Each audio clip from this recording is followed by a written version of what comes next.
That night was colder than usual. The moon was hidden behind thick clouds, and the only sound in the air was the croaking of distant frogs. Inside their home, Mordi and Patricia were on their knees praying. They had just finished their midnight prayers when Patricia suddenly felt uneasy. Her heart started racing. "Honey, something is not right," she whispered. Before Mordi could respond, they heard a loud bang, boom. Their front door flew open.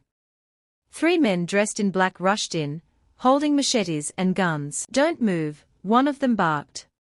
Patricia screamed, but Mordi pulled her close and whispered, "Don't say a word, just pray." The killers searched the house, breaking furniture, throwing down everything in sight. They opened every room, yet somehow they didn't see the couple hiding just a few feet away behind the heavy curtain in their prayer room. As the killers entered the prayer room, a strange wind began to blow. The candles they carried went out instantly. "Who opened the window?" one of them shouted. "There's no window here," another replied. Then they heard a voice, deep, echoing, and powerful, "Touch not my anointed." The men froze in fear. Their machetes dropped from their hands.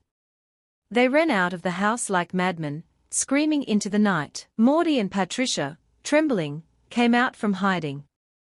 "God saved us," Patricia whispered, tears streaming down her face. Mordi nodded. "This is no longer ordinary. That man, Pastor John, must be exposed." By morning, the house was in chaos, broken windows, scattered chairs, shattered plates. Mordi went to the police station to file a report. But as soon as he mentioned Pastor John's name, the officer's face changed. "Pastor John," he said cautiously, "be careful, sir. That man has powerful people backing him. Even the DPO attends his church." Mordi clenched his fists. "So even the law fears him?" "Just be careful," the officer warned again. "People who go against that pastor don't last long." That evening, Patricia's phone rang. The caller ID showed an unknown number. She hesitated, then answered. "Mrs. Mordi," a cold voice said, "you think you can expose Man of Fire and Live? You have 3 days to keep quiet, or you and your husband will be history." Patricia's hand shook as she dropped the phone, but instead of fear, anger and faith rose inside her. "I will not fear any man," she said, her voice trembling with boldness. "If God saved us last night, he will finish what he started." The next morning, Patricia's friend Francisca came to visit. She looked nervous. "Patricia, please forgive me. I didn't know that church was evil.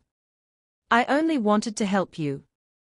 Patricia hugged her, smiling weakly. "It's not your fault.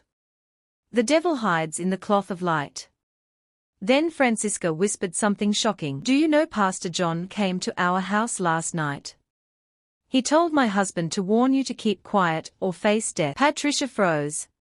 "So even your husband knows him?" Francisca nodded. "Worse? He's one of Pastor John's church elders." Patricia's heart sank. "Then we are not safe anywhere." That night, Patricia had a strange dream.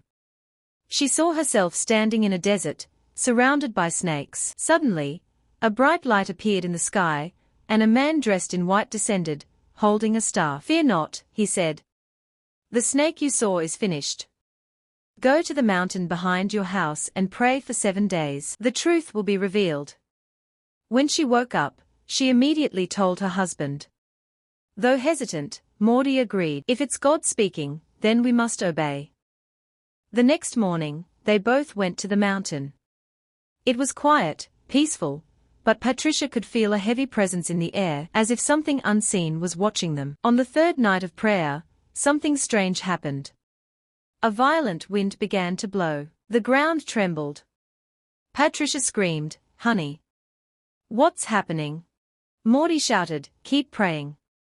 Suddenly, they heard Pastor John's voice, but he wasn't there in person. His voice echoed through the wind. "You cannot destroy me. I am the chosen one. You think your God can save you from me?" Patricia fell to her knees, crying. "Jesus, you have the final say."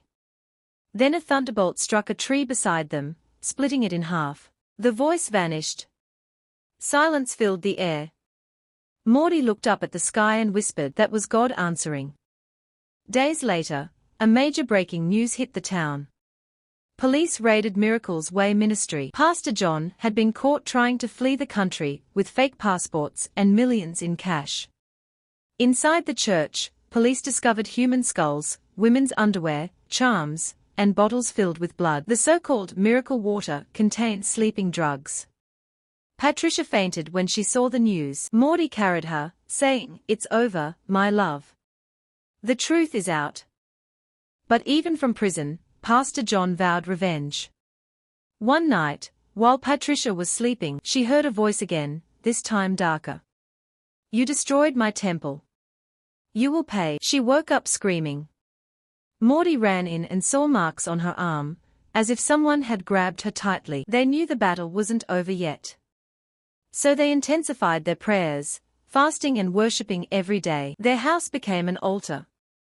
Strange things began to happen. Their lights would flicker on their own. They'd hear footsteps at midnight. A black shadow appeared at their window every night. But they refused to stop praying. On the seventh night, during a powerful prayer, Patricia fell under the anointing. She saw a vision, Pastor John chained, screaming as fire surrounded him. A voice said, "The battle is over. Your womb has been restored." When she woke up, she felt peace like never before. 2 months later, she missed her period. At first, she thought it was stress until the doctor confirmed the impossible. "Madam Patricia, you are 3 months pregnant." Tears flowed. Her husband fell to his knees, thanking God. They named their baby Testimony because her life became a story that shook the world. News spread everywhere about the fake pastor and the couple he tried to destroy. People who once mocked Patricia now came to her for prayers. And as she stood one Sunday morning holding her baby, she looked up to heaven and whispered, "Some miracles come from men, but the greatest miracles come from God."